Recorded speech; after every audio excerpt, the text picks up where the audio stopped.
चक्षुरुन्मिलितं गुरुवे नमः। श्रीचैतन्यमनोभीष्टं स्थापितं येन भूतले स्वयं रूपकदा मह्यं ददाति स्वपदान्तिकं।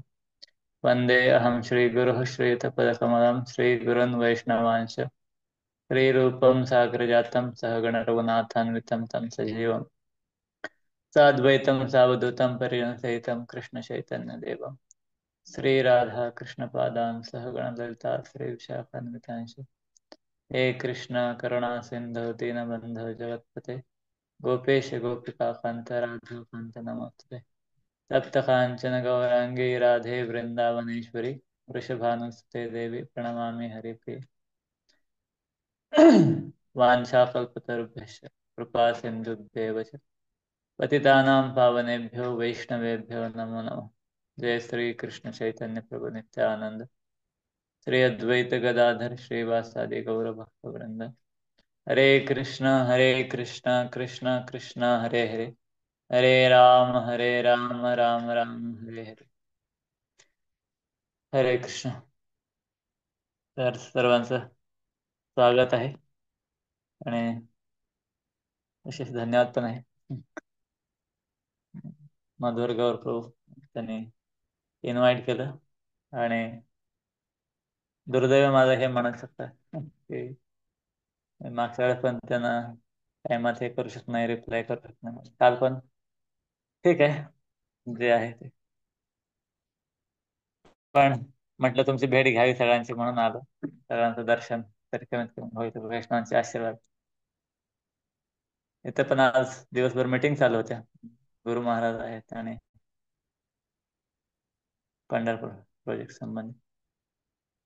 तर आपण खूप भरपूर दिवसापासून श्रवण करत असाल की भक्तीचे जे स्तर आहेत, स्टेजेस आहेत, ऍक्च्युअली आपल्याला सगळ्यांना याच्यातून जायचं आहे, पण कमीत कमी व्यक्तीला जिथं जायचं आहे, ध्येय समोर डोळ्यासमोर असलं तर तो प्रगती करू शकतो. म्हणून आपल्या आचार्यांनी हे विज्ञान दिलेलं आहे. रूप गोस्वामी आहेत, जीव गोस्वामी आहेत, विशेष करून हे विश्वनाथ ठाकूर आहेत. यांनी तर माधुर्य कादंबरीचा हा ग्रंथ, विशेष ग्रंथ लिहिलेला आहे. प्रत्येक गोष्टीचं बारीकीने एकदम वर्णन केलेलं आहे. ज्यावेळेस म्हणजे मी माझा साक्षात्कार सांगतो, पहिल्यांदा ज्यावेळेस मी ऐकलं हे अशा स्टेजेस आहेत आणि त्याच्याविषयी भगवद्गीतेमध्येच वाचलं, तात्पर्यामध्ये प्रभुपाद लिहितात, श्रद्धापासून थोडक्यात थोडक्यात वर्णन करतात. तर त्यावेळेस मला पहिल्यांदा असं वाटलं की भक्ती म्हणजे हे विज्ञान आहे. आणि तुम्ही ज्यावेळेस पूर्ण हे डिटेल या ग्रंथाचं अध्ययन करत आहात मागच्या कित्येक आठवड्यापासून, तुम्हाला समजलं असेल की हे विज्ञान आहे. हे फक्त भावुकता नाही, कारण प्रत्येक स्टेज दिलेली आहे की एक व्यक्ती ज्यावेळेस कृष्ण भावनेमध्ये येतो तिथपासून ते भगवंताचं धाम प्राप्त करेपर्यंत, भगवंताचे चरण प्राप्त करेपर्यंत, आदव श्रद्धापासून, आणि त्या श्रद्धाची व्याख्या काय तिथपासून त्याच्यानंतर व्यक्ती श्रद्धा म्हणजे जे बाहेर श्रद्धा शब्द वापरतो मराठीत तो तर आहेच, पण त्यात विशेष श्रद्धा शब्द विश्वास काय, सुदृढ निश्चय, कृष्ण भक्ती कैली सर्व कर्म कृत होय. त्यावेळेस व्यक्तीला हा विश्वास येतो की कृष्ण भक्ती केल्यानंतर बाकी काय करायचं शिल्लक राहत नाही. तर ती श्रद्धा झाली. आणि अशी श्रद्धा घेऊन व्यक्ती ज्यावेळेस येतो, मग त्याला साधूचा संघ प्राप्त होतो. साधूचा संघ प्राप्त झाल्यानंतर साधू त्याला भजन शिकवतात आणि भजन करत करत मग तो त्याच्यामध्ये हळूहळू भजनाच्या प्रभावाने हृदयामध्ये जे अनर्थ आहेत, अनर्थ वेगवेगळ्या प्रकारचे अनर्थ तुम्ही ते पाहिले असतील. तर अनर्थ तशी, जसा व्यक्ती ज्यावेळेस आपण दूध गरम करायला चालू करतो, त्याच्यामध्ये जे पाणी आहे ते पाणी निघून जातं आणि ते दूध स्टेबल बनतं. जर दुधामध्ये पाणी राहील तर ते लगेच खराब होतं, नासून जातं बरोबर. पण जर त्याला गरम केलं, बॉईल द मिल्क प्रोपाल म्हणायचे, तर मग ते त्याची पावडर बनली किंवा खवा बनला तर ते जास्त काळ राहू शकतं.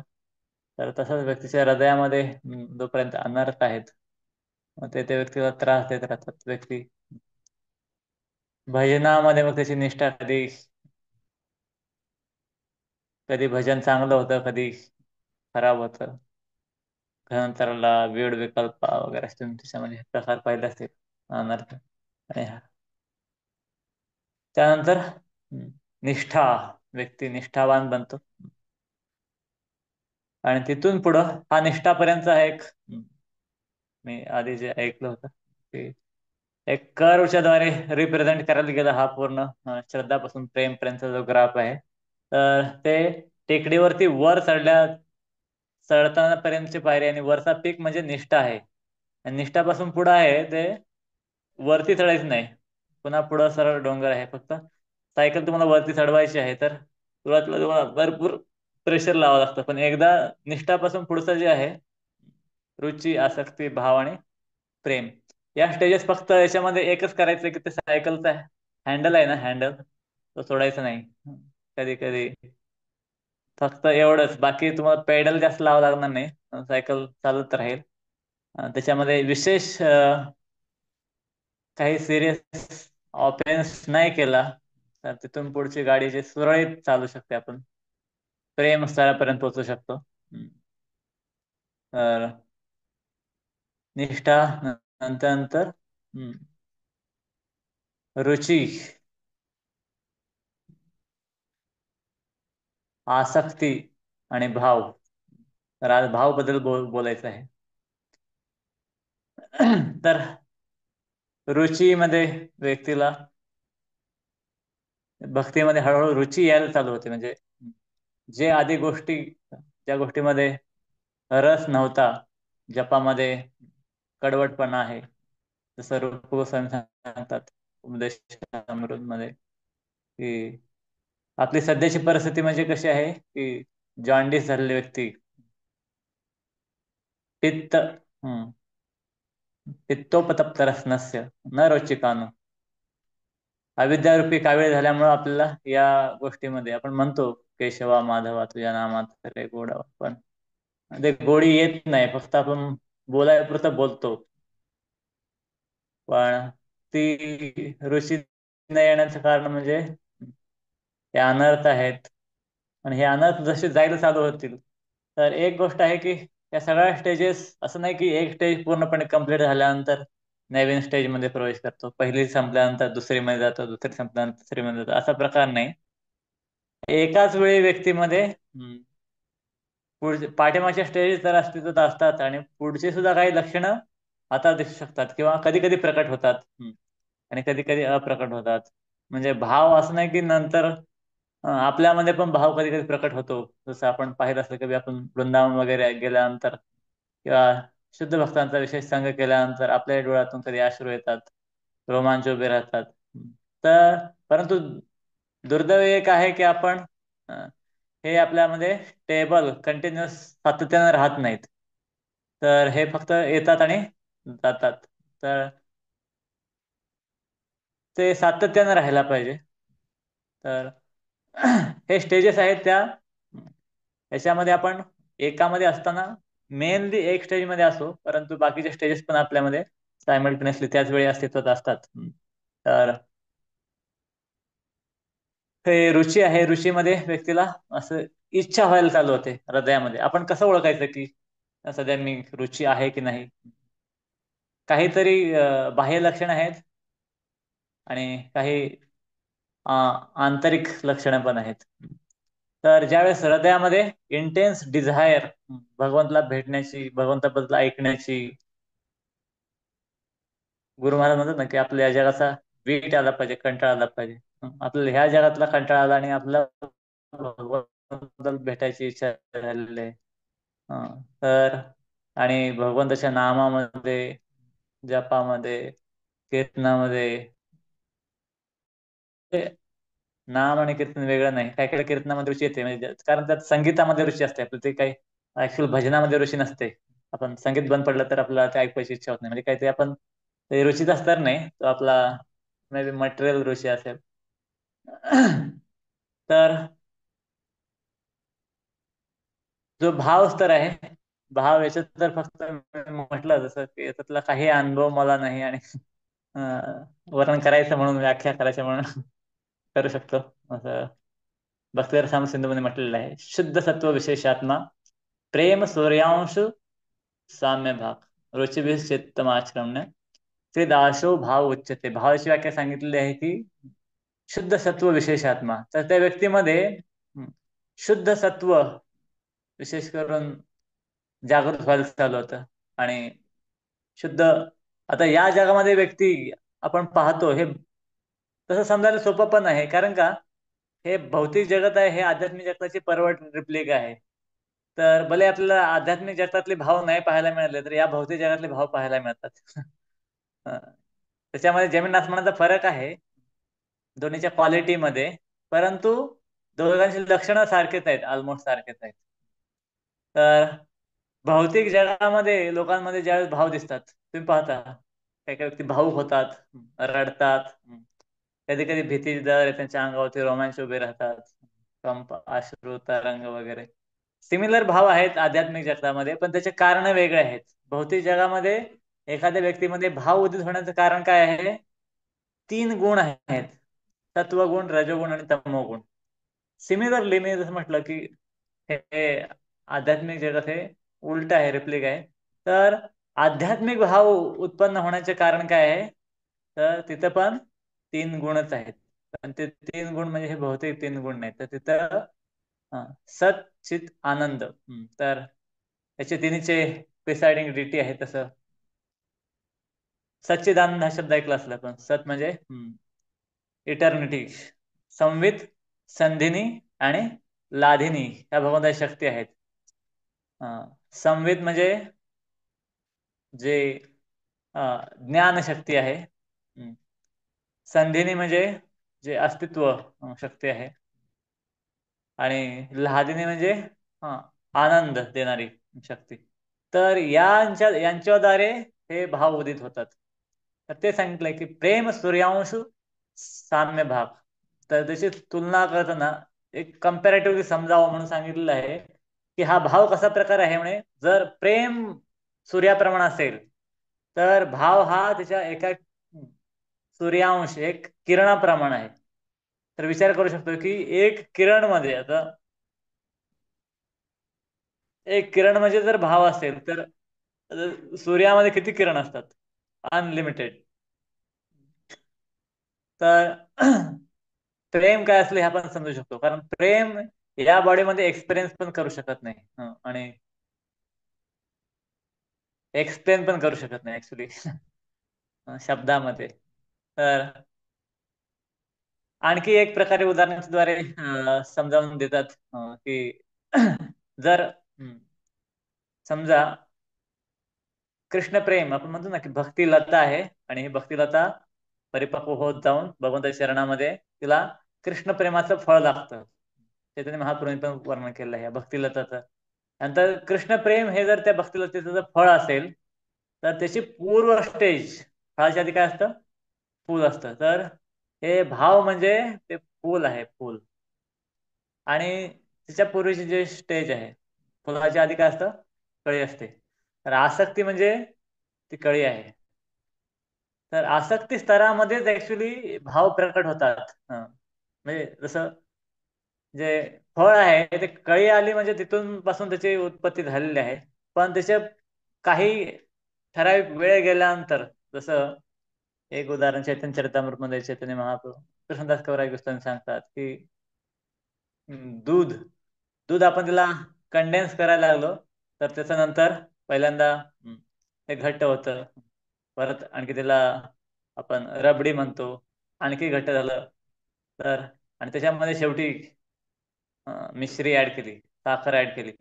तर हे वेगवेगळ्या स्टेजेस आहेत. जसं सुरुवातीला मसाला दूध, परत रबडी. आता रबडी पण बाहेर ते विकत मिळतं ते जरा पातळ असते आणि घरात बनवलं ते आणखी घट्ट असते, अधिक कंडेन्स. तर असे त्याच्या स्टेजेस आहेत. सेम म्हणजे ते दूधच आहे, फक्त काही काळ गेल्यानंतर त्याचे रूपांतर पुढच्या स्टेजमध्ये होतं. तसंच हे जे आध्यात्मिक इच्छा आहेत आणि आध्यात्मिक लक्षण आहेत, हे भावस्तराचे आसक्तीपासूनच चालू होतात आणि भावस्तरामध्ये आणखी प्रकट होतात, दिसू लागतात. आणि प्रेम स्तरामध्ये तर पूर्णपणे तर भाव स्तरामध्ये हे पूर्णत्वाने का प्रकट होत नाही याचं असं एक हे सांगितलेलं आहे की आपल्या हृदयामध्ये काही जे विशेष विशेष म्हणजे काही गहन अपराध आपण केले असतील, वैष्णव अपराध वगैरे ऑफेन्सेस, याच्यामुळे काय होतं की ते पूर्ण स्तरामध्ये ते प्रकट नाही होत. आणखी काही काळ गेल्यानंतर मग भगवान काय करत त्या स्तरामध्ये, तर थोडं थोडस भगवंताशी अनुभूती चालू होते भावस्तरामध्ये. जसं एखादा व्यक्ती त्या कानामध्ये काहीतरी मळस असलेला आहे, लोक बोलतात त्याच्या कानामध्ये गुंगतं काहीतरी, पण ते स्पष्ट क्लिअर कळत नाही. तर भावस्तरामध्ये पण असंच आहे की पूर्णपणे सगळं जे पूर्ण जे अष्टसात्विक विकार आहेत पूर्णत्वाने प्रकट नाही होत, काहीतरी त्याच्यामध्ये अ, कमतरता राहते. म्हणजे या स्तरामध्ये मी ऐकलं होतं, परमपूज्य वृंदावनचंद्र गोस्वामी महाराज ते सांगत होते की अं, व्यक्तीला भगवंताची जे आभा आहे किंवा भगवंताचं तेज आहे ते दिसू लागतं भावसारामध्ये. अं, तर भगवंताचं पूर्णपणे म्हणजे निखळ दर्शन ते नाही होत, पण भगवंताचे प्रकाश ते दिसू लागतं. पूर्ण प्रेम तर उदित झाल्यानंतर, जसं फक्त ब्रह्मसंहितामध्ये सांगितलं की प्रेमांजन श्रित भक्ती विलोचनेन संतः सदैव हृदय शिवलोकयंती. जे प्रेम स्तराला पोहोचलेले आहेत ते विदाउट एनी हिंड्रन्स, काही अडथळा न किंवा स्पष्टपणे निखळपणे भगवंताचं सदैव हृदयामध्ये दर्शन करू शकतात. पण त्याच्या पूर्वीची जी हे भाव स्टेज आहे ह्याच्यामध्ये पूर्णतः दर्शन नाही होत भगवंताच्या तेज, त्याचं दर्शन होतं किंवा भगवंताचं वाणी आहे, विशेष करून भगवंताची वेणू आहे, ते ऐकू येते किंवा भगवंताचा आभास होतो. भगवंताचं म्हणजे सौरभ आहे, भगवंताच्या शरीराचा जे दिव्य सुगंध आहे, त्या सुगंधाचं त्याला सुगंध येतो, त्याचे एक्सपिरियन्स तो करू शकतो ह्या भावस्तरामध्ये. तर पण जसं मी मग सांगितलं की हे इथून पुढच्या स्टेज ह्या कंटिन्युअस पुढे चालत राहतात. फक्त आपण जे श्रद्धा, साधुसंग, भजन क्रिया हे करत राहायला पाहिजे.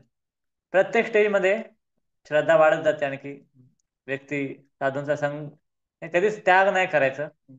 तर साधूच्या संघामध्ये राहतो, भजन तो कंटिन्युअस करतो आणि हळूहळू या गोष्टींची ज्यावेळेस त्याला अनुभूती व्हायला चालू होते, तर त्याच्याद्वारे त्याच्या हृदयामध्ये तीव्र इच्छा जागृत होते. ज्यावेळेस एखाद्या व्यक्तीनं गुलाबजाम खाल्लेला आहे आणि गुलाबजामचा स्वाद त्याला मिळालेला आहे, तर एकदा मिळाला आणि मग त्याला पुन्हा खायची इच्छा होते आणि कधी तो म्हणजे नाही म्हणलं तर आणखी पुन्हा त्याची आठवण होते, स्मरण होते.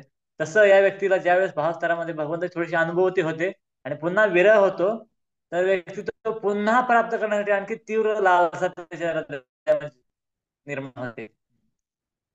उदाहरण दिलेलं आहे की श्रीमद भागवत मध्ये नारद मुनी ज्यावेळेस ते पाठीमागच्या जीवनामध्ये त्यांच्या दासी पुत्र होते आणि घरभराचा त्याग करून त्यांच्या आईला ज्यावेळेस सर्प दंशाला शेवटी ते घर सोडून निघून गेले आणि भजन करत भगवंत भक्तिवेदांत त्यांनी जे सांगितलेलं भजन क्रिया होती त्या भजन क्रियेनुसार ते भजन करत होते आणि शेवटी जाऊन असंच वेगवेगळे जंगल पार करत करत करत ते शेवटी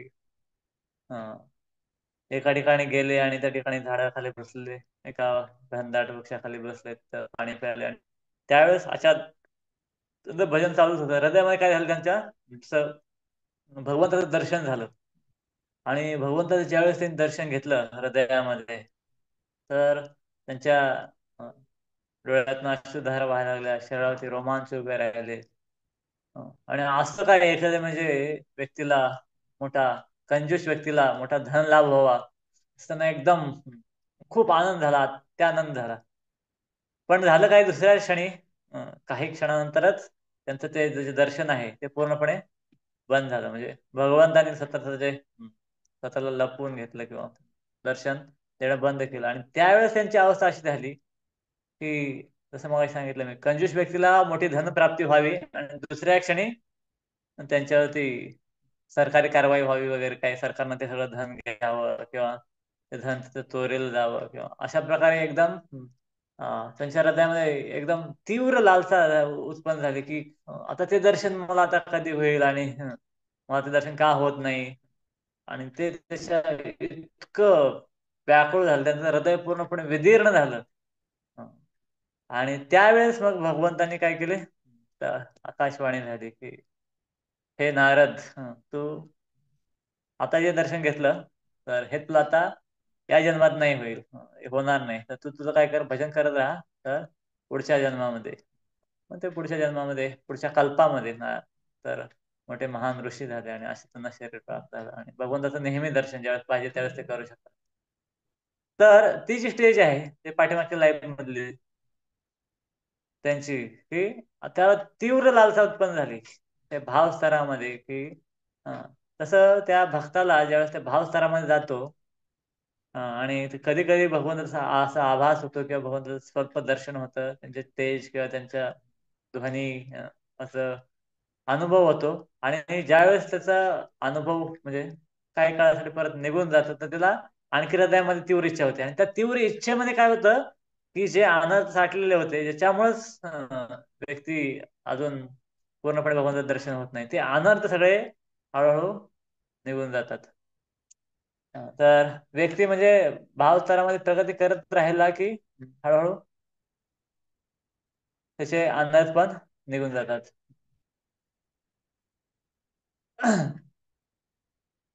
तर अजून एक व्याख्या सांगितली आहे तंत्रशास्त्रामध्ये,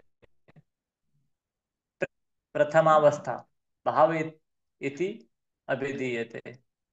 तर भाव ही प्रेमाची प्रिलिमिनरी स्टेज, प्रथम अवस्था आहे. प्रेम प्रकट उदित होण्याच्या आधीचा जो स्तर आहे त्याला म्हणतात भाव. तर आसक्ती जी आहे, आसक्ती ज्यावेळेस पूर्णपणे मॅच्युअर होते त्यालाच रती किंवा भाव म्हटलं जातं. आणि सात्विक हा स्वल्प मात्रा तीव्र अत्राश्रू उदकादय. तर इथं म्हटलंय की जे अष्टसात्विक भाव आहेत, जे प्रेम स्तरामध्ये प्राप्त होतात ऍक्च्युली, तर ते स्वल्प मात्रा असतो, ते स्वल्प प्रमाणामध्ये, कमी प्रमाणामध्ये प्रकट व्हायला चालू होतात या भाव्या स्तरामध्ये. जसं तसे जे इंद्रिय आहेत, ते सगळे इंद्रिय सांगितले की एक एक इंद्रिय एक एक व्यक्ती बनतं. जसं की म्हणजे डोळे डिमांड करतात की मला त्या भगवंताचं खूप सुंदर दर्शन करायचं आहे. त्याचे डोळे हँकरिंग होतं की I want to see Krishna, I want to see Krishna. जे कान काय करतात, ते कान नेहमी धावत राहतात की मला भगवंताच्या कथा ऐकायच्या आहेत, भगवंताविषयी ऐकायचं आहे. अजून म्हटलंय की तशा जीवा आहे, ती भगवंताचा महाप्रसाद टेस्ट करण्यासाठी किंवा भगवंताचं नाम घेण्यासाठी लालायत होते. असे जसे एक एक इंद्रिय आहे ते एक एक स्वतंत्र व्यक्ती बनतं. तसं रूप गोस्वामी सांगतात ना की मला आता हजारो कान, कर्ण अर्बुदेभ्य, करोडो कान पाहिजेत आणि एकाच जीवाने किती नाव घेणार. तर म्हणजे आता इंद्रियाचे प्रत्येक अवयव स्वतंत्र बनून जसे की त्यांचे डिमांड करतात, मला हे पाहिजे, मला ते पाहिजे. अशी अवस्था होते व्यक्तीची या भावस्तरामध्ये.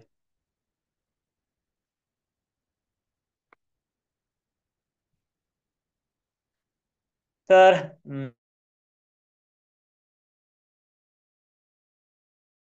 टर्म्स भावाचे,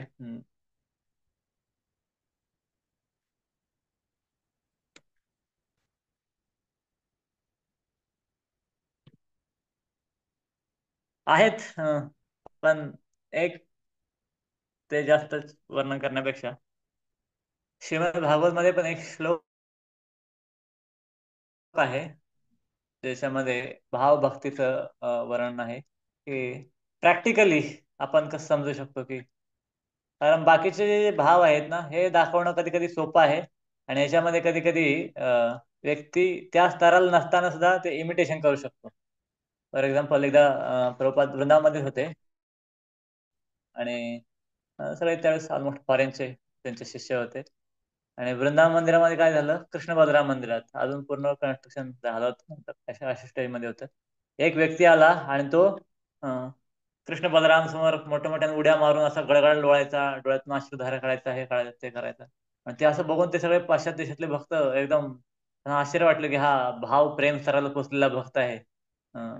आणि मग त्यांनी प्रभुपादांकडे जाऊन विचारलं प्रभुपाद असा असा एक व्यक्ती आलेला आहे आणि ते असं असं करत आहे. प्रभुपाद पाठीमाग क्वार्टरमध्ये होते. काय करायला पाहिजे?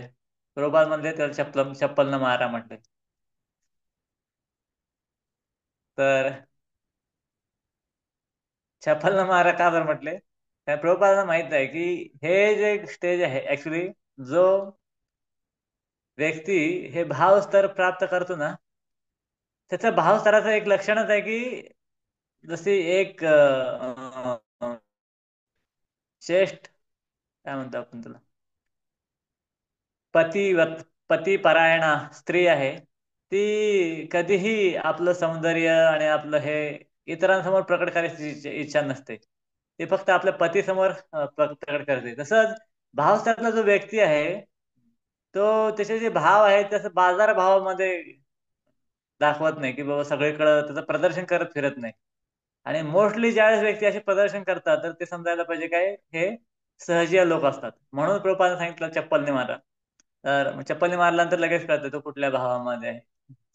शुद्ध सात्विक भावामध्ये आहे का बाजार भावामध्ये आहे. तर व्यक्ती कधीही प्रकट करत नाही. मग हे बाह्य दृष्टिकोनातून प्रकट करणं आणि लोक ह्याच्यामध्ये फसण्याची दाट शक्यता आहे. म्हणून मला वाटतं हा श्लोक याच्यामध्ये थर्ड कॅन्टो मध्ये असेल बहुतेक. तर 9 लक्षणं त्याच्यामध्ये सांगितलेली आहेत. ते ऍक्च्युली भाव स्तरामधले लक्षण आहेत. शांतीर अव्यर्थ कालत्वम विरक्तिर्मान शून्यता आशाबंध समुत्कंठा नामगाने सदा रुची आसक्तिस्तद गुणाख्याने प्रीतिस्तद वसतिस्थले इत्यादयो अनुभावस्युर्जात भावांकुरे जने. तर हे 9 लक्षणं याच्यामध्ये सांगितलेले आहेत की ज्याच्यामध्ये भाव प्रकट झालेले आहेत आणि हे कुणीही त्याला इमिटेट करू शकत नाही. म्हणजे हे जे नक्कल करू शकत नाही. हे कुणी आर्टिफिशियल दाखवू शकत नाही की अं, हे लक्षण असे आहेत. एक तटस्थ लक्षण असतं एक स्वरूप लक्षण असतं. तटस्थ लक्षण हे दाखवता येऊ शकतात पण स्वरूप लक्षण आहे ते मूळ लक्षण असतं की त्याचे शक्यतो इमिटेशन करता येत नाही. तर हे या ठिकाणी बघा हे अनुभव म्हणजे जे लक्षण सांगितले आहेत तर भावस्थळाचे पहिलं आहे एक शांतीर. शांतीर म्हणजे टॉलरन्स. जो व्यक्ती भावस्तराला पोचलेला आहे भावभक्तीमध्ये आहे हा पूर्णपणे सहिष्णू असतो. त्याच्यावरती या भौतिक जगातल्या कुठल्याही व्यक्तीनं काहीही केलं तर त्याच्यावरती परिणाम होत नाही. तर आपण समजू शकतो एक वेळा आपल्या डोळ्यातून अश्रुधारा येऊ शकतात पण दुसऱ्या क्षणी आपल्याला कोणी काय म्हटलं तर आपल्याला लगेच राग येतो. तर एक याचं उदाहरण पाहू शकतो शांती. सगळे उदाहरण आहेत आपले आचार्य वगैरे पण विशेष करून शुकदेव गोस्वामी ज्यावेळेस परीक्षित महाराज उपोषण नाही उपवास म्हणू शकतो किंवा ज्यावेळेस त्यांना समजलं की आपला मृत्यू 7 दिवसामध्ये होणार आहे तर गंगा तटी जाऊन बसले आणि त्यावेळेस सगळीकडे बातमी पोहोचली ब्रह्मांडामध्ये सगळ्या ठिकाणचे महान ऋषी त्या ठिकाणी आले आणि त्याच वेळी भगवंताच्या योजनेनं सुखदेव गोस्वामी त्या ठिकाणी आले आणि सुखदेव गोस्वामी आले तर सुखदेव गोस्वामी एकटे नव्हते आले.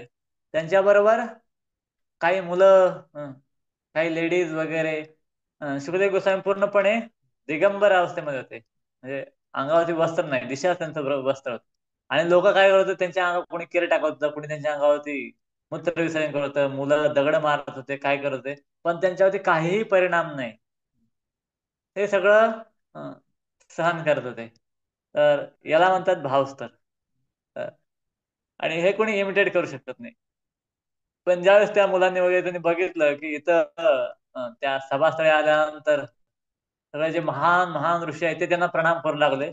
ते बघून ते मुलं आणि ते सगळे पळून गेले. त्यांना समजलं की अरे आपण ज्यांचे हे करतो, टिंगल करतो, हे साधारण व्यक्ती नाहीत. तर तसं हरिदास ठाकूरांचं उदाहरण आहे. किती किती सहिष्णुता आहे बघा.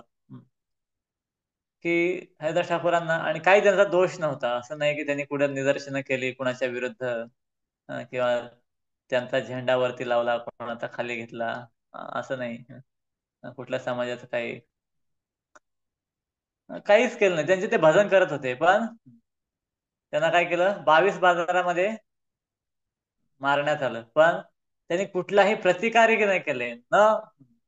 ना प्रतिकार केला, ना हृदयातून कधी अशी इच्छा केली की यांना काहीतरी दंड मिळाला पाहिजे. उलट चैतन्य महाप्रभू त्या ठिकाणी आले होते वाचवण्यासाठी. चैतन्य महाप्रभू सांगतात. हा. परंतु हरिदास ठाकूर स्वतः प्रार्थना करत होते की हे भगवंता, यांना क्षमा करा, जसं येशू ख्रिस्ताच्या बाबतीत आहे. तर हे एक शांती, शांती म्हणजे तरोरपी सहिष्णुता, सहनशीलता, हे साधूचं लक्षण आहे. म्हणजे भाव स्तरातल्या की तो कितीही या जगातलं अपमान झाला, त्याला कोणी त्याची हत्या करायचा प्रयत्न केला, त्याची कोणी निंदा केली, त्याचा कोणी द्वेष केला, त्याचं कोणी अभिनंदन नाही केलं, अपमान केला, किंवा हंती निंदन्ति वै दृष्टी वैष्णवानाभिनंदन, त्याच्यावरती कोणी क्रोध केला, तरीही तो काय करतो, कधीही प्रतिकार तर करत नाही, शिवाय सर्वांच्या चांगल्याची इच्छा करतो. तर भावस्थळामध्ये व्यक्ती सहनशील असतो, अतिशय सहनशील. आणि साधूची जी ग्रेटनेस, जसं आपण प्रत्येक गोष्ट मोजण्याचं एक माप असतं. अंतर आपण किलोमीटर मध्ये मोजतो, किंवा द्रव्य असेल तर लिटर मध्ये मोजतो. तर साधूची साधुता कशामध्ये मोजायची, तर त्यासाठी मेजरमेंट आहे की एखादा व्यक्ती किती सहनशील आहे त्याच्यावरून तो किती साधू आहे ते ठरतं. One's greatness is measured in terms of his ability to tolerate provoking situation.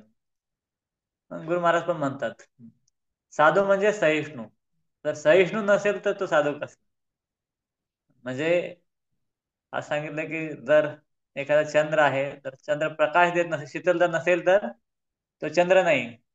आणि एखादी स्त्री तिच्यामध्ये जर अं, अं, पतिव्रत पातिव्रत नसेल तर तर ते स्त्री नाही. तसंच एक साधू मध्ये जर सहनशीलता नसेल तर तो साधू नाही. तर हे एक महत्वाचं पहिलं लक्षण आहे की शांती. दुसरं लक्षण आहे की अव्यर्थ कालत्वम.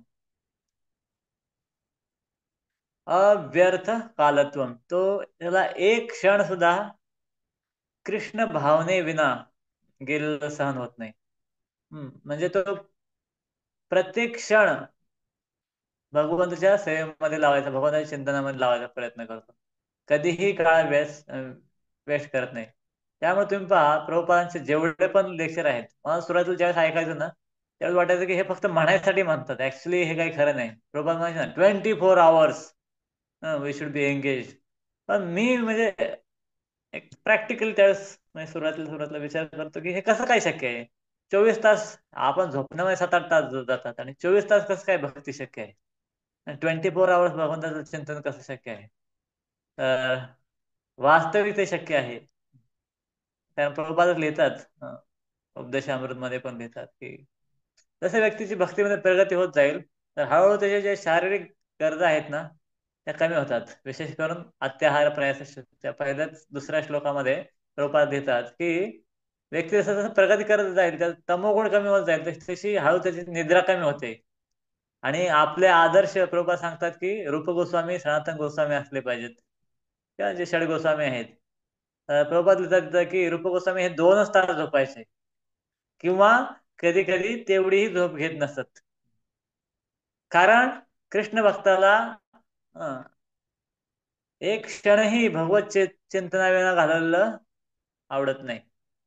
त्यात आजपर्यंत प्रोपात दिसतात आपण वाचला असेल तर.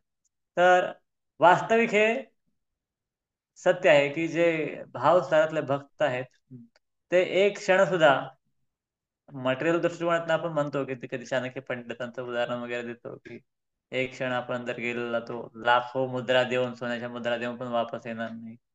आणि भौतिक जगात पण लोक टाइमचे भरपूर महात्मे सांगतात. एक वर्षाची काय किंमत आहे तर यांना विचारा. जे वायडी झालेलं आहे. एक महिन्याची काय किंमत आहे यांना विचारा. एक गर्भवती स्त्री आहे तिला एक आठवड्याची काय किंमत आहे. असं वेगवेगळं. आणि एक क्षणाची किंमत काय आहे यांना विचारा. पण हे मटेरियल कॅल्क्युलेशन म्हणून झालं. पण मटेरियल स्तराचा व्यक्ती कधीही 24 आवर्स पर्यंत कधीच येऊ शकत नाही.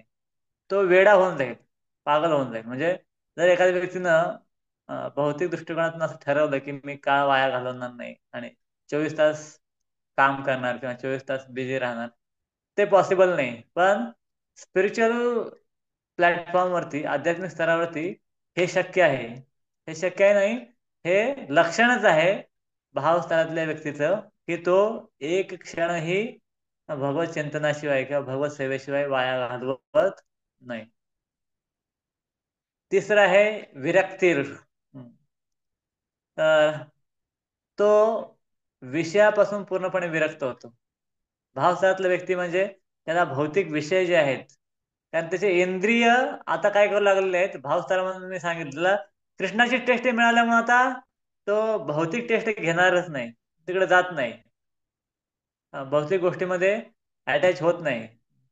तर त्याला भले आध्यात्मिक विषय त्याला किंवा भगवंत पूर्ण सातत्य दृष्टी दर्शन नाही होत, पण त्याने ती टेस्ट घेतलेली आहे ना, त्याच्यामुळे आता त्याचे इंद्रिय काय करत आहेत, स्वतः स्वतंत्र व्यक्तीप्रमाणे होऊन त्या याच्याकडे भगवंताकडे धावत आहेत. आणि त्याच्यामुळं त्याला भौतिक जगात अजिबात रस राहत नाही. आणि तो भौतिक गोष्टी कधी त्याच्यामध्ये भाग घेत नाही किंवा त्याच्यातून पूर्णपणे अनासक्त होतो. विरक्ती. चौथा आहे मानशून्यता. मानशून्यता म्हणजे त्याच्यामध्ये आता हे अनर्थच आहे जो लवकर जात नाही. पण या भावस्तरामध्ये तो अनर्थ राहत नाही. अभिमान, प्राईड. तर हा खूप उशिरा जाणारा अनर्थ आहे. ऑलमोस्ट लगभग एंडला. पण या भावस्तरामध्ये व्यक्ती या स्तरापर्यंत येतो की त्याला भौतिक जगामध्ये काही अभिमान, स्वाभिमान, मग ते आपल्या जातीचा असू द्या, आपल्या धर्माचा असू द्या, आपल्या कुळाचा असू द्या किंवा आपल्या शरीराचा असू द्या, आणि बाकी मग धन वगैरे वगैरे तर गोष्टी खाली राहतात. तर याचा कुठलाही अभिमान राहत नाही. त्याच्याकडे फक्त एकच डिग्री राहते की आपण वैष्णव आहोत, विष्णूचे दास आहोत, भगवंताचे दास आहोत. की जो मूळ अहंकार आहे, शुद्ध अहंकार आहे. अहंकार, जो मिथ्या अहंकार आहे तो गेल्यामुळं तो प्राईडलेस, निरहंकार होतो. त्याच्यामुळं पूर्वी मी कोण होतो याचं तेव्हा स्मरण राहत नाही. आपल्याला ऍक्च्युली हेच प्रॉब्लेम देतं की आपल्याला वाटतं की पूर्व आपलं एखादा व्यक्ती एखाद्या मोठ्या पदार्थी त्यानं कार्य केलं असेल तर तो पुन्हा छोट्या पदार्थी कार्य करायला कधीच तयार होत नाही या भौतिक जगामध्ये. कारण त्याच्याकडे तो तो मान साठला असतो की मी या स्तरापर्यंत आहे आणि आता मी आता खालच्या स्तराला येऊ शकत नाही. पण याच्यामध्ये भाव स्तरामध्ये हा मान राहत नाही. तसं सनातन गोस्वामीचं उदाहरण घेऊ शकतो आपण की एक दिवस चैतन्य महाप्रभू आई टोटा या ठिकाणी उद्यानामध्ये होते आणि त्या ठिकाणी काहीतरी भोजन वगैरे व्यवस्था केलेली होती. सनातन गोस्वामी हरिदास ठाकूरांच्या बरोबर तिकडे राहत होते. आणि चैतन्य महाप्रभूने अचानक आठवण काढली सनातन गोस्वामींची, म्हणजे त्यांना बोलवा. आणि कोणीतरी त्यांना बोलावून पाठवलं. मग सनातन गोस्वामी आले त्या ठिकाणी, पण डायरेक्ट नाही आले की त्या हरिदास ठाकूरांच्या निवासस्थानापासून तसा मधून डायरेक्ट रस्ता अ, सिंहद्वारापासून किंवा जगन्नाथाच्या मंदिरापासून त्या रस्त्याने न येता सनातन गोस्वामी एकदम समुद्राच्या कडेने आणि त्या वाळूतून, तप्त वाळूतून भर वैशाख महिन्यामध्ये त्यांच्या पायाला ते वाळू पोळून पोळून फोड आले. हं, हं. पण ते आतल्या मार्गाने नाही आले. तर सनातन गोस्वामींनी विचारलं चैतन्य महाप्रभू, तुम्ही इकडून का आला? तर ते म्हटले की मी असा इतका नीच आहे, पतित आहे आणि म्लेच्छांची सेवा केलेला आणि त्यांच्यापेक्षा मी खालच्या दर्जाचा आहे. मी येताना तर माझी सावली कुठल्या भगवंताच्या सेवकावर पडली तर मोठा अनर्थ होईल. आणि म्हणजे ते स्वतःला तर समजत होते मान शून्य. म्हणजे असं नाही की जाऊ दे जगन्नाथांचे काय, म्हणजे एका दुसरा साधारण व्यक्ती विचार कधी असा विचार करू शकणार नाही.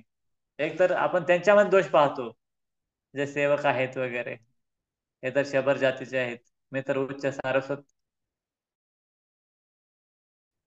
प्रॅक्टिकली जर विचार करायचं म्हटलं तर शांत गोस्वामी असा विचार करू शकत असते, after all I am born in, की काहीतरी झालं तर मी सारस्वत ब्राह्मण कुटुंबामध्ये जन्मलेला आहे आणि मला तर काय या मेच्यांची सेवा करायची नव्हती, पण जगाच्या उद्धारासाठी बाकीच्यांचा छळ होऊ नये म्हणून मी हे सेवा करत आहे. आणि तसं पाहायला गेलं तर मी प्रधानमंत्री होतो असे विचार करू शकले असते, पण ते असं विचार काही न करता ते विचार काय करतायत, मी एकदम हम्म, पतित आहे. आणि दुसऱ्या क्षणी ते असे विचार करतायत की हे मात्र महान आहेत. उलट विचार करू शकत असते, अरे हे तर शबर जातीचे आहेत सगळे. आणि काही एवढ्या नियमाचं पालन करत नाहीत. जगन्नाथ मंदिराचे पण नियम काही व्यवस्थित नाहीत, कधी पण उठवतात कधी पण झोपवतात. हं. असं पण ते विचार करू शकले असते, बट ते उलटा विचार करत ते स्वतःला एकदम मान शून्य, अमानिना आणि दुसऱ्याला मान देणं. तर हे एक लक्षण आहे भाव स्तरातल्या व्यक्तीचं, की तो मान शून्य असतो. तिसरं आहे चार झाले ना, पाचवं आशाबंध. जरी व्यक्ती स्वतःला पतित समजत असेल तरी त्याला दुसऱ्या क्षणी तो निगेटिव्ह इन्फेरियरिटी कॉम्प्लेक्स मध्ये जात नाही. या जगामध्ये व्यक्ती ज्या वेळेस स्वतःला अतिशय कमी समजतात, तुम्ही पाहिलं असतील सायकोलॉजीचे पेशंट, सायकिक जे पेशंट असतात, स्वतःला अतिशय कधी कधी ते समाजापासून भिवून समाज तोंड कसं दाखवू वगैरे निगेटिव्ह थिंकिंग करून करून ते अशा झोन मध्ये पोहोचतात की तिथून ते वरती येतच नाहीत. म्हणजे त्यांच्यामध्ये एक असं डिप्रेशन, निगेटिव्ह कॉम्प्लेक्स तयार होतो. पण भक्ताच्या बाबतीत जरी भक्त स्वतःला जरी अतिशय पतित जरी समजत असला तरी दुसऱ्या क्षणी त्याच्या हृदयामध्ये पूर्ण विश्वास, आशा बंद, हा आशा असते काय, पतित पावन हेतु तव अवतार, मोसम पतित प्रभु न पाई बेआर. ते स्वतःला पतित समजतोय पण त्याच वेळी त्याला पूर्णपणे आशा, पूर्णपणे त्याला विश्वास की पतित पावन भगवंत आहेत. मी किती जरी पतित असलो तरी माझा उद्धार करण्याची शक्ती माझ्या पतितेपेक्षाही अधिक पतित पावनता कोणाकडे आहे, भगवंताकडे आहे. आणि भगवंत माझा उद्धार करू शकतात, हे प्रकारचे दृढ विश्वास. आणि त्याच्यामुळे तो भक्त निगेटिव्ह कॉम्प्लेक्स मध्ये जात नाही किंवा त्याच्यामध्ये इन्फेरियरिटी कॉम्प्लेक्स असं जनरेट नाही होत. तर त्याला भगवंतावरती पूर्ण, तो भगवंताच्या कृपेवरती पूर्णपणे अवलंबून राहतो. त्यामुळे कुठलीही परिस्थिती आली तर त्याला सहन करतो. सहन करण्यामागे एकच कारण आहे की त्याचा पूर्ण विश्वास असतो की भगवंत या सगळ्यामध्ये माझ्या पाठीमाग आहेत. तर हे झालं आशाबंध. पाचवं. सहावं आहे समुत्कंठा. त्याच्यामध्ये उत्कंठा येते, सम उत्कंठा म्हणजे जसं मगाशी मी सांगितलं जे लक्षण आहेत की सगळ्या इंद्रियांना भगवंत पाहिजेत. कानाला भगवंत, भगवंताची कथा पाहिजे कथेच्या रूपामध्ये. जिभेला भगवंताचं नाम पाहिजे सतत. इंद्रियांना भगवंताचा स्पर्श, आलिंगन पाहिजे किंवा नासिकेला भगवंताचा सुगंध घ्यायचा आहे. प्रत्येक इंद्रिय भगवंताचं विषय ग्रास करण्यासाठी एकदम लोलूप होतं, त्याला म्हणतात समत्कंठ. आणि सातवा आहे नाम गाणे सदा रुची, taste for chanting the holy name of Lord. तर भगवंताचं जे नाव आहे ते घेण्यासाठी त्याच्यामध्ये आणखी ऋषी तर नेहमी विशेष करून हा जो श्लोक आहे याच्यावरती गुरु महाराजांचं 2 3 वर्षापूर्वी व्यासपूजेला श्रद्धांजली लिहिली होती आणि या गुणांचं वर्णन केलं होतं गुरु महाराजांचं, ते मला आठवतं. तर मी पाहिलेलं आहे की इव्हन मोठ्यातला मोठा प्रॉब्लेम गुरु महाराजांकडे घेऊन गेलं तर महाराज ऐकत असतात आणि काही उत्तर देण्याच्या पूर्वी काहीतरी गुणगुणतात महामंत्र वगैरे असं काय, किंवा दुसरं काही एखादं वैष्णव गीत चाललं त्यांच्या मनामध्ये. तर मी एकदा असं ऐकलं, मला वाटलं की म्हणजे या व्यक्तीला काही टेन्शन वगैरे येत नाही का, म्हणजे एवढा मोठा प्रॉब्लेम आपण पुढे सांगतोय आणि आपण ज्यावेळेस बघा टीव्हीवर जरी आपण प्रॉब्लेम पाहिला तरी आपले डोळे मोठे होतात. कधी कधी लोक ते पिक्चर बघून रडायला चालू करतात, म्हणजे तिकडचे सीन सगळे इथं चेहऱ्यावर दिसायला लागतात. मग इथं समोरासमोर व्यक्ती बसले प्रत्यक्ष आणि तो प्रॉब्लेम वगैरे सांगत आहे, एवढं मोठं टेन्शन सांगत आहे. आणि जसं मी पाहिलं की गुरु महाराज कीर्तन करतात, गुणगुण म्हणजे बोलता अजून पुढे उत्तर देणार आहेत, सोल्युशन देणार. त्याच्यापूर्वी मध्ये काही थोडासा वेळ असतो, एक पार्टी बोलून झाली महाराज लगेच बोलत नाही, मग थोडस मध्ये शांतता असते. त्या शांततेमध्ये मी असं ऐकलं की गुरु महाराज गात असतात. हा. तर त्यावेळेस मला समजलं की ऍक्च्युली म्हणजे हे जे स्टेज आहे ऍक्च्युली हे, जरी ते बोलत असले वगैरे आणि आपण कितीही मोठ्या समस्या वगैरे आली तरी नाम गाणे सदा आयुष्य, त्यांच्या हृदयामध्ये नेहमी भगवान चिंतन स्मरण आणि हे चाललेलंच असतं. या गोष्टीचा त्यांचा प्रभाव होत नाही. याचा अर्थ काय, ते व्यक्ती भाव स्तरावरती आहेत, म्हणजे या बाह्य गोष्टी त्यांच्यावरती परिणाम करत नाहीत. त्यांचं हृदयामध्ये नेहमी कृष्ण चिंतन आणि बाकीचे शरीर भले आउटवर्ड बाह्य दृष्टिकोनातून शरीराचे काही व्यापार आणि शरीराची काही दशा चालू असेल त्यांच्या, पण हृदयामध्ये नेहमी नाम चिंतन वगैरे चाललेलं असतं आणि नाम ते घेतच असतात. जसं एक उदाहरण आठवलं मला, एक भक्तिसिंह ठाकूरांचे शिष्य होते, नेहमी कीर्तन करायचे. काय नाव त्यांचं, कृष्णदास बाबाजी काहीतरी असं काहीतरी होतं, अकिंचन कृष्णदास बाबाजी, बरोबर ना? हा. बरोबर आहे. हा. तर ते नेहमी जप करायचे, कीर्तन करायचे आणि भरपूर शिष्यां ठाकूरांना कंप्लेंट केली की हे म्हणे नेहमी कीर्तन करत असतात आणि काय सेवा करत नाहीत. मग बसवेश्वर ठाकूरांनी एकदा असं त्यांच्यासाठी हे प्लॅन केलं की म्हणजे आता सगळ्यांनी बसून कीर्तन करा, कोणी सेवा करायची नाही. तर कुणी जास्त बसून कीर्तन करू शकलं नाही त्यांच्या एवढं जप. तर त्यावेळेस भक्तिसिंह ठाकूर म्हटलं की तुम्ही तुमचं तुमचं काम करा, तुम्हाला ते जमणार नाही त्यांच्या, ते करताय ते बेस्ट आहे, आणि ते करू शकत नसाल तर मग तुम्ही सेवा करा. प्रभुपादांनी पण ते सांगितलं की 2 hours चॅन्टिंग मिनिमम, कारण जास्त काळ तुम्ही बसू शकत नाही म्हणून. तर तुम्ही बसून जप करू शकत असाल तर ठीक आहे, 24 तास जप करा. तर ते अखिंचन कृष्णदास बाबांच्या अंतिम वेळेस ज्यावेळेस त्यावेळेस काय झालं की ते एकदम अचेतन अवस्थेमध्ये पडले. मग डॉक्टर त्यांना तपासायला आले. डॉक्टरांनी ते स्टेथोस्कोप लावला त्यांच्या हृदयावरती आणि विशेष आश्चर्य की त्यांना हरे कृष्ण महामंत्र ऐकत होतं. तर म्हणजे ते अचेतन अवस्थेमध्ये होते, बॉडीली काही कॉन्शियसनेस नाही, पण हृदयातून आवाज येतोय, म्हणजे काय की म्हणजे हे त्या स्तराचं लक्षण आहे की ते नेहमी कुठल्याही अवस्थेमध्ये असले, सचेतन अचेतन झोपलेल्या अवस्थेमध्ये असले. परमपूज्य गोपाळकृष्ण गोस्वामी महाराजांचा आपण व्हिडिओ पाहिला असेल. आपल्याला वाटतं की व्यक्ती झोपला म्हणजे तो काही कार्य करू शकत नाही. हा, झोपला शरीर त्या अवस्थेमध्ये असेल, पण त्यांचं महाराज झोपेमध्ये पण वर्शिप करत आहेत भगवंताची. पाहिलं ना आपण व्हिडिओ, तर हे भाव स्तरावरचे लक्षण आहेत. आठवा आहे आसक्ती गुणाख्याने, तर त्यांना भगवंताचे जे गुण आहेत त्याचं आख्यान करण्यासाठी अतिशय आसक्त असतात.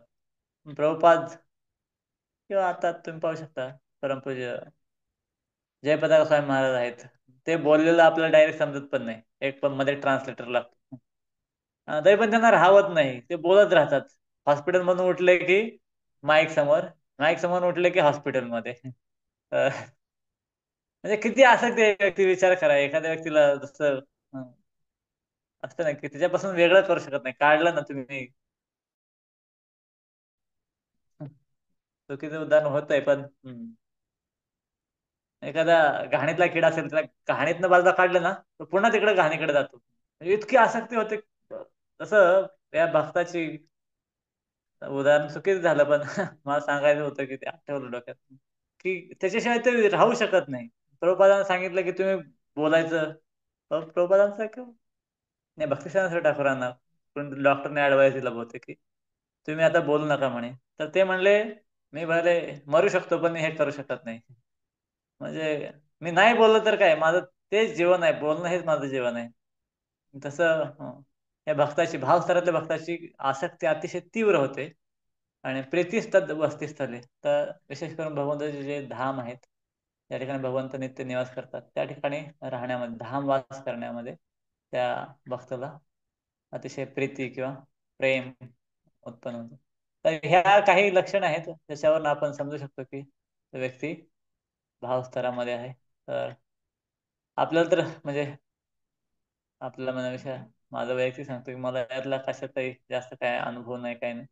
फक्त मी थोडंफार म्हणजे काय ऐकलं त्याच्यावर सांगण्याचा प्रयत्न केला. तर क्षमा करा की जास्त स्तराला नसताना तसं प्रचारकाने त्याच्या लेवलने प्रचार करायला पाहिजे. अंतरून पाहून पाय पसरायला पाहिजे. पण मी मजूर गुरुकुळ म्हटले म्हणून थोडस सांगायचा प्रयत्न केला. काय चुका झाल्या असतील किंवा काही, तर क्षमा करा. हरे कृष्णा धनुपना. एक प्रश्न विचारत चालेल? उत्तर प्रभू देतील, प्रश्न विचारत. ठीक आहे. तर प्रश्न असा होता, जसं तुम्ही हरिदास ठाकूरांचं उदाहरण दिलं की ते इतके त्यांच्यावर त्यांना म्हणजे त्यांचे इतके संयमी होते, इतकं त्यांच्यावर त्यांना त्रास झाला, किंवा सुखदेव गोस्वामीचं उदाहरण दिलं की त्यांना अनेक लोकांनी खडे मारले किंवा त्यांच्या अंगावर मूत्र टाकलं, कसं वेगवेगळं त्यांच्यावर हे केलं. हे इतके महान असतात तरी त्यांच्यावर ह्या गोष्टी केल्या जातात. मग हे काय कसं समजायचं की बाबा एवढं महान आहेत, त्यांची सहनशीलता टेस्ट करण्यासाठी हे असं केलं जातं का? भगवंत असं का करतात म्हणजे एखाद्या व्यक्तीवर असं? तर ते मला काही कळालेलं नाही, तर मग त्यावर थोडं स्पष्टीकरण दिलं तर बरं होईल. ऍक्च्युली त्यांच्यावर असं म्हणण्याचं म्हणजे जे कारण आहे ते ना त्यांची सहनशीलता टेस्ट करण्यासाठी, ना त्यांचे काही आनंद शिल्लक राहिले आहेत, हे काहीच कारण नाही. कारण फक्त भगवंत आपल्याला गौरांगेर संगीगणे नित्य सिद्ध करी माने, ते सध्या सगळे नित्य सिद्ध भक्त आहेत. जे भगवंत भागवत मध्ये ज्यांची नाव आहेत ना, आजामीर असू नाही तर कोणी पण असू दे, हे सगळे नित्य सिद्धच आहेत. तर ते भक्त भगवंत त्यांचं उदाहरण घालून देत आहेत आपल्यासाठी. ज्यावेळेस आपण साधक अवस्थेतून आपण जात आहोत किंवा बद्ध अवस्थेतून मुक्तीकडे जात आहे, तर त्यावेळेस आपल्या बाबतीत हे घडण्याची शक्यता आहे. कारण या जगात काय परिस्थिती येऊ शकते, कुणावर येऊ शकते, कधी येऊ शकते, सांगू शकत नाही. तर त्याच्यामुळे भगवंतच असं स्टँडर्ड सेट करून दाखवतात, एक उदाहरण सेट करून देतात की आपल्याला कमीत कमी त्या स्तराचा अनुभव पाहिजे की बाबा अशा स्थितीमध्ये सुद्धा आपण सोडायला नाही पाहिजे. तर ज्यावेळेस ह्या शुद्ध भक्तांच्या बाबतीत असं घडतंय, तर हे फक्त भगवंत त्यांना उदाहरण म्हणून आपल्यासाठी, त्यांच्या बाबतीत ना त्यांचं कर्म शिल्लक आहे, ना त्यांची अजून सहनशीलता टेस्ट करायची आहे, काही ते काहीच कारण नाही. ते कारण फक्त आहे की आपल्यासाठी एक उदाहरण त्यांना सेट करून द्यायचं आहे भगवंताला, की आपल्यावरती अशी परिस्थिती येऊ शकते. तसं रेअरली आपल्यावरती पण येत नाही, भगवंत त्या भक्ताचं रक्षण करतातच. पण इन केस जरी आली तरी आपण त्याला आपले काही रिॲक्शन असली पाहिजे किंवा आपण कसं त्याला सहन केलं पाहिजे, हे आपल्याला दाखवून देण्यासाठी म्हणून भगवंत एक उदाहरण ठेवतात. आणि आपलं एक प्रेरणादायी साधक अवस्थेमध्ये जरी आपण भाव चरण नाही गेलो तरी साधा का असेल, आपण सुरुवातीला ज्यावेळेस नवीन नवीन भक्तीमध्ये आलो त्यावेळेस पण हे उदाहरण ऐकलं तर आपलं वाटतंच नाही की आपण थोडंसं सहन करायला पाहिजे. कमीत कमी भांडणं झाले दुसऱ्या मित्राबरोबर, बाहेरच्या लोकांना तुम्ही सांगा, हे भक्तीमधलं नाही, बाहेरच्या जरी सांगितलं तुम्ही बाहेर हे स्टोरी नेऊन, तरी पण त्या लोकांना त्याच्यातून इन्स्पिरेशन मिळतं. हा, कमीत कमी आपण भांडणं नाही करायला पाहिजे, किंवा भांडणं झालं तर कोणी शिवी दिलं तर सहन करायला पाहिजे. आता त्या लेवलचं उदाहरण नाही, पण व्यक्ती त्या लेवलला त्यांच्या लेवल त्यातून इन्स्पिरेशन घेतात. म्हणून हे उदाहरण सेट करण्यासाठी म्हणून भगवंत त्यांना, त्यांच्या भक्तांना त्या प्रकारे त्यांच्यावरती परिस्थिती आणतात. रोहित, तुम्ही काही कमेंट करू शकता? तर आपलं जे भगवंताप्रती आसक्ती पण वाढवण्यासाठी असं सॉल्टी ब्रेड जे पुस्तक आहे त्यामध्ये पाहतो की त्या भक्तांना इतका त्रास झाला, त्रासातून ते भगवंताप्रती आसक्ती जास्त वाढली त्या लोकांची. म्हणजे दिसायला तर भगवंत मदत करत नाही असं दिसतं, पण त्यांना माहिती आहे भगवंत रक्षा नक्कीच करतायत. आणि त्यांचं नाव तिन्ही लोकात सुद्धा हे होतं, जसं प्रभुपादांना सुद्धा खूप त्रास झाला. ते त्रास होणं म्हणजे ते शरीर स्तरातलं नसतं बरं का, ते लोकांना काही त्रास होतच नाही, पण पाहू शकतो त्रास झाला तरी आपण स्थिरता कशी यायला पाहिजे हेच म्हणजे एक दाखवण्यासाठी काय आदर्श ते लोक असतात म्हणा. आणि आपल्या पण जीवनामध्ये चढउतार खूप येणार, पण जसं आपलं दीक्षा घेताना सुद्धा गुरु महाराज म्हणतात की मी इस्कॉन कधी सोडणार नाही. म्हणजे हे आपलं एक ध्येय पण आहे की किती अडचणी आले किती समस्या आल्या तरी मी कृष्ण भावना सोडणार नाही. आणि जर किती किती त्रास येईल, मग प्रल्हाद महाराज आहेत, हरिदास ठाकूर आहेत, ते सगळ्यांचं आपण उदाहरण बघू शकतो.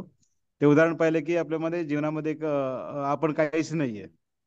कधी कधी म्हणतात ना मला खूप त्रास होते प्रभू, खूप त्रास होते, मग प्रल्हाद महाराज एवढे त्रास तर होत नाही ना तुम्हाला, किंवा हरिदास ठाकरे एवढे त्रास पण होत नाही ना तुम्हाला. म्हणजे आपल्याला एक आधार मिळण्यासाठी हे लोक लीला केलेल्या आहेत.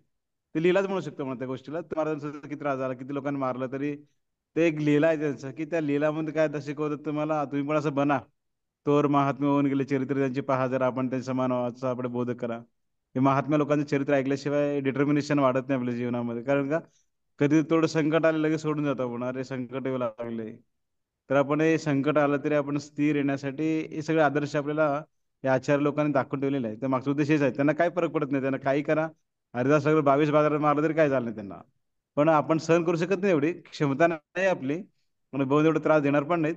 जरी दिले तरी आपण सहन करण्याची क्षमता आपल्या वाढावं या उद्देशाने सुद्धा आपल्याला ते आदर्श कोणीतरी पाहिजे ना आपल्याला समोर. एखादा पाऊल उचलण्यापूर्वी कोणता आदर्श असला ना, माणसाला थोडासा आधार मिळतो की चला यांनी आदर्श मी पण घेतो म्हणून.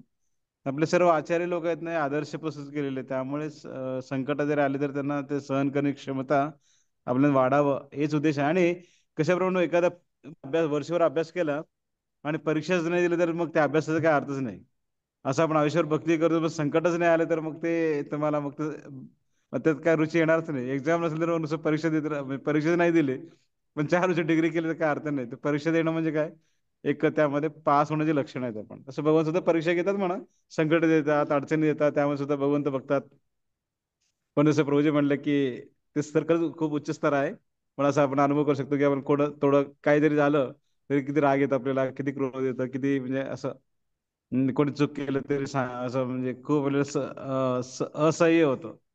तर या सर्व गोष्टीमध्ये पाहतो की साधू कसा असायला पाहिजे. प्रभूजी सांगितलं खूप सुंदर की साधूची लक्षणं वगैरे हे सर्व जे आहे ना, आपण जे 9 स्टेज पाहत होतो ना, ज्येष्ठ म्हणजे आपण माहिती आहे की आपण ते सर जाणारच नाही म्हणा, किती जन्म लागतील माहिती नाही, पण एक माहिती तर असावं ना एखाद्या व्यक्तीला की आपण अमेरिका ऐकलेलं, पण अमेरिकेत काय काय असतं जर माहिती झालं की अमेरिकाला जाण्याची इच्छा तर होईल आपलं. तसं 9 प्रकार स्टेज आहेत.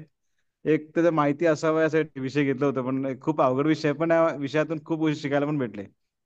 त्या म्हणजे त्यामध्ये काही गोष्टी आपण जीवनात उतरून घेण्याची क्षमता म्हणजे हळूहळू येत आहे. तर खूप सुंदर म्हणजे खूप सोप्या भाषामध्ये आणि सिंपल म्हणजे सहज कळेल अशा भाषामध्ये त्यांनी सांगितलं. कारण का ही विषय खूपच अवघड आहे म्हणजे ऍक्च्युली व्यक्ती असं ना समोरच्या माणसाला बघून ते सांगतात की त्याला क्षमता किती आहे ऐकून घेण्याची. तसं धनुराज एकदम सिंपल सोप्या भाषामध्ये की जे आहे बाव, ती विचार करतो की बावचे लक्षण दिसतात, पण प्रेमची लक्षणं दिसत नाही. प्रेमचे मग ते भावाच्या पुढचं जे आहे एकदम ते थिक असं एकदम घट्ट होऊन जाते ते प्रेम. तर खूप सुंदर म्हणजे भलेही आपण ते सरात नाही गेलं, पण ते सरावी चर्चा केल्यावर आज नंतर उद्या आता 10 वर्षांनी 100 वर्षांनी का होईना आपण त्या ठिकाणी जाऊया. त्या ठिकाणी गेल्याशिवाय तर पर्यायच नाही आपल्याला. एक गोष्ट असं ऐकतो ना आपण, त्या गोष्टीमध्ये हळूहळू त्या गोष्टीवर जाण्याचे प्रयत्न तर करतो आपण नाही का. तर नक्कीच हे 9 स्तराची पुन्हा पुन्हा आपण चर्चा केल्यामुळे काय होतं थोडंसं डोक्यामध्ये पण विचारतो नाही आपण आता या स्टेजमध्ये आलो इथं काय करायला पाहिजे इथं काय करायला पाहिजे पण जसं प्रभूजीने बोललं की अनुकरण करत नाही भावाचं पण जे शुद्ध भक्त असतात ना ते भाव प्रकट करतात पण त्याला कंट्रोल होत नाही कधी कधी समोर दिसतं जसं की मी आणि धनुराज प्रभू एकदा वृंदावनला होतो गोवर्धनला राधारमण महाराज क्लास देता येत डोळ्यात पाणी आलं होतं महाराजांच्या तर आम्ही पाहिलं की महाराजांचं जे भाव होतं ना ते कंट्रोल करू शकले नाहीत ते उठून निघून गेले ते शुद्ध भक्त असतात ते भाव दिसतं त्यांच्यामध्ये आणि प्रेम म्हणजे काय मग ते आता खूप त्याच्या पलीकडचे चैतन्य महाप्रभू जे आहेत त्यांचं पूर्ण परिपूर्ण जे अवस्था आहे प्रेमाचं तर आपण सुद्धा एवढ्या मोठ्या स्तरात जाणार नाही पण ठीक आहे पण आज वैष्णवांच्या कृपेने गुरूंच्या कृपेने नक्की हळूहळू त्या स्तरात जाऊया आपण अनर्थ निवृत्ती आता निष्ठा रुची आसक्ती भाव पर्यंत जाण्याची क्षमता येण्याची तर धनुराज प्रभू खूप खरंच त्यांच्याकडे जे क्वालिटी आहेत म्हणजे सहनशीलता सर्व गोष्टी त्यांच्या परिपूर्ण भगवंतांनी दिलेल्या आहे आणि त्या स्तराकडे जाण्यासाठी एक म्हणतात ना कोणीतरी गेलं का प्रभूजी मग जे आपले भक्त चालू आहेत त्यांच्या मागं मागं आपण पण जायला पाहिजे तर धनुर्धर अर्जुन प्रभू जे सांगत होते गुण क्वालिटी सांगत होते सगळं ते त्यांच्यामध्ये पण आहेत बरं का तर आपण सुद्धा जे जे चांगले चांगले गुण असतात वैष्णवाकडे ते गुण घ्यायला पाहिजे असं नाही की आपण सध्या ट्रेनिंग अवस्थेमध्ये प्रत्येकामध्ये चांगले वाईट म्हणजे सगळे चांगले गुण असतील काहीतरी आपले दुर्गुण पण असतात काही चांगले पण गुण असतात जेवढे चांगले चांगले गुण असतात ते गुण घेऊन आपल्या जीवनात उतरून घेण्याचा प्रयत्न करायला पाहिजे प्रत्येकाकडे भगवंताने खूप छान छान गुण दिलेले आहेत तरी गुरुवारचं जे कोच्या माध्यमाने याचं की एक सगळ्या भक्तांना एकत्र आणलं ना एक चांगला आनंद वाटतो किंवा ते उद्देशाने आपण दरवेळेस प्रयत्न करत असतो आणि प्रभू जे आले ते खूप बिझी असतात बरं का त्यांच्या मागे खूप सेवा असते कारण का वाटतं मंदिरात ब्रह्मचारी खूप वेळ असेल म्हणून नाही प्रत्येकामागे लई सेवा असते तरी ते एवढं आणि इतके उच्च विषय होता तरी ते उच्च विषय एकदम सहज म्हणजे मला खूप आवडलं क्लास कारण का सहज सांगणं ते खूप मोठी कला आहे बरं का कारण असं डीप पण जाणं जे ज्याला समजू शकत अशा लोकांना सांगून सुद्धा काय म्हणजे एवढं तर आपण शिकू शकतो की क्लास कसं द्यायला पाहिजे आज म्हणजे क्लास दिलं त्यांनी खूप अवघड विषय इतकं सोप्या भाषेत दिला म्हणजे आपण म्हणजे सहज समजू शकतो आपण इतर अनेक भक्तांकडून ऐकलं होतं काय काय विषय इतकं डीप होते ना की आपल्या डोक्याच्या पलीकडेच होते ते हे सगळं युट्यूबवर येणार आहे इस्कॉन बीड इस फॉरम वर ते सगळे लेक्चर येतात बरं का तर हा विषय सुद्धा येणार आहे आपल्या युट्यूबवर आणि दर गुरुवारी 40-50 डिवोटी असतात असं थोडं 40 होते 30-35 होते तर मधुर गौर प्रभू अंतर्यामी चैतन्य प्रभू अनुभव सुंदर प्रभू असं सगळे ते तयारी करत असतात दर गुरुवारी भक्तांना एकत्र आणण्याचा प्रयत्न करतात तर दरवाजे पुन्हा परत प्रार्थना आहे की ते येत राहावं नेहमी आमच्या आपल्या या प्लॅटफॉर्मवर झूम मंदिरामध्ये थोडं दर बघ दर गुरुवारी असते का? हा दर रविवारी असते साठी असते मधुर गोरपो आणि अंतर्यामशी सगळे मुलं पुढाकार घेऊन ते राबवतात सगळं मिशन ते तर मी कधी 40 ऐकलं असतात जरूर म्हणजे मला खूप भारी वाटलं नाही खरं तर म्हणजे अरे एवढं तुम्ही श्रद्धापासून भावापर्यंत आलंय ऍक्च्युली मी काय याचं काय अध्ययन पण नाही पण मी जर माहित असत तर मी एक प्रयत्न करेन इथून पुढे ऐकायला येईन कधी कधी मला तुमचा शेड्यूल वगैरे पाठवून द्या काय काय विषय आहेत सांगाल तर नाही. नाही. दरवेळेस असं काय एखादा विषय घेतो आपण आता एवढं झालंय सोपान नंतर